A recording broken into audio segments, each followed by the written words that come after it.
Now then, when our next guest first put on his dancing shoes a few months ago, he had no idea that he would cha-cha-cha all the way to the Strictly final and lift the glitter ball trophy. Well, Bill Bailey will be telling us all about his big win. And we're just redialing him at the moment because the line has dropped out. He's got a call coming in, has he? Is that what's dropped Are they his not? Skype Are off? they not watching this? Here he comes. He's on the there telly. Stop calling him. You see, he shouldn't be so popular. That's what it is. No, it's work. It's work coming in. Obviously, we can wait. How are you, Bill? Very well, thanks. Well done. Well done. What a win. You were absolutely fantastic. Is it all sunk in for you yet? To be honest, not really. No. It's.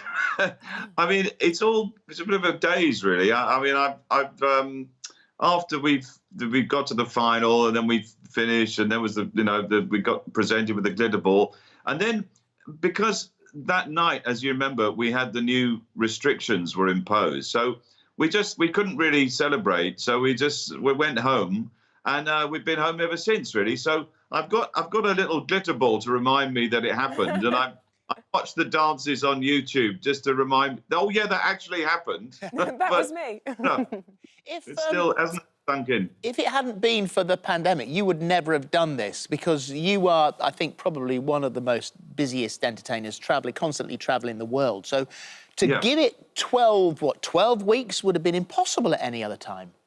You would, that's right. I mean, that's why in the past I've never been able to do the show, because it's quite a long commitment of time. I mean, in this pandemic, the season has been greatly reduced, and so normally it would be 16 weeks, I think, which is a long time to commit to any show, really. Yeah. And I would normally be on tour. So this is as a result of the situation that I was able to do the show at all.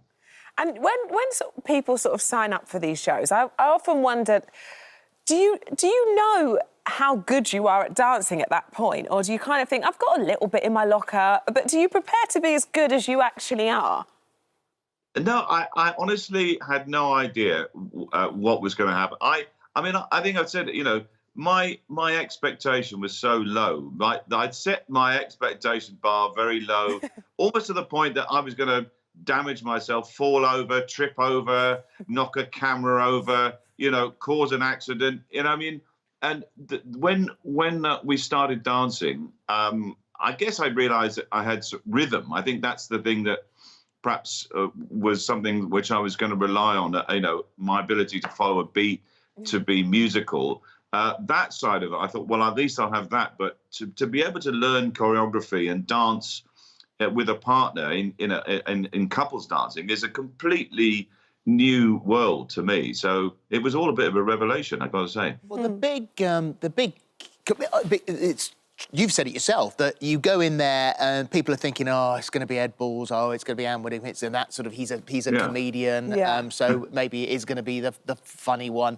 Then you turn out to be, the timing is incredible, which is no great surprise because the timing in your act, your musical timing, is always so extraordinary. So I wasn't surprised you could do that. But it's the level to which you suddenly throw yourself into a new routine, and the turnaround was Rapper's Delight, wasn't it?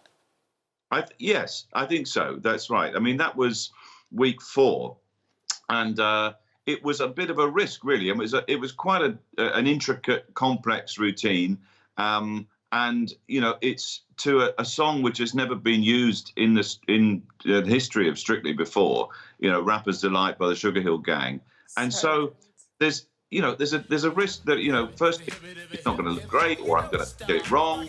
But actually, it was a turning point because I sort of really threw myself into it. It's a song I've known since childhood. I've been loving it my whole life. So I just thought, I've got to just throw myself at this, give it 100%. And enjoy it. And the Sugar Hill Gang all reached out. They did. I mean, this is the most surreal things about this show. I got personal video messages from all of the Sugar Hill Gang. So cool. T Dynasty and Wonder Mike, and they all sent me a message saying, thank you, Bill, for showing some love for our music and dancing to it. I was like, what? How is this happening? It's amazing. I read, Bill, is it true? Because obviously this, as Phil said, that was sort of the dance that turned it all around, but you didn't actually get it right once in rehearsal, is that right? No, well, if you look back at it, I mean, it's as I say, it's quite a complicated routine. There's lots of business with the newspaper and switching hats over, and there's a phone, and there's a briefcase, and there's all kinds of, and I couldn't quite get it. I mean, you know, I was getting the steps, but all of the intricate prop work was so difficult. And in fact, it was on the day of the actual show on Saturday that Oti and I were still rehearsing, and she was going, no, I haven't got it right. And then on the dress run, I was sort of like, the newspaper was upside down. I was like, I'm never going to get this. Wow. I love the relationship with you and Oti. I mean, she is amazing. We've loved talking to her as well. Gorgeous. When she comes on. But of course now then, you know, that partnership is now finished. I mean, obviously you'll always be mates, but are you going to continue to dance with Chris? Your wife, I assume, was stunned by what you could do. What did she secretly know?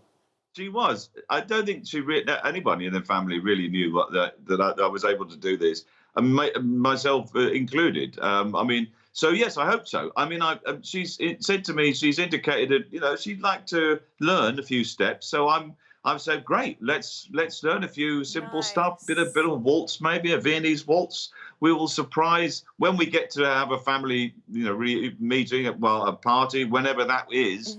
I'm sure that's what will happen. Well, she'll appreciate that more than the mountain biking, I would have thought. Yes. It's lovely to talk to you. Hopefully you'll get back out on the road again soon. There are rumours that you might be the first person to perform in New Zealand after all of this is over, so I hope that's the case. Fingers and I hope we get to see you here very soon. Well done, Bill. Thanks. Thank you. Congratulations.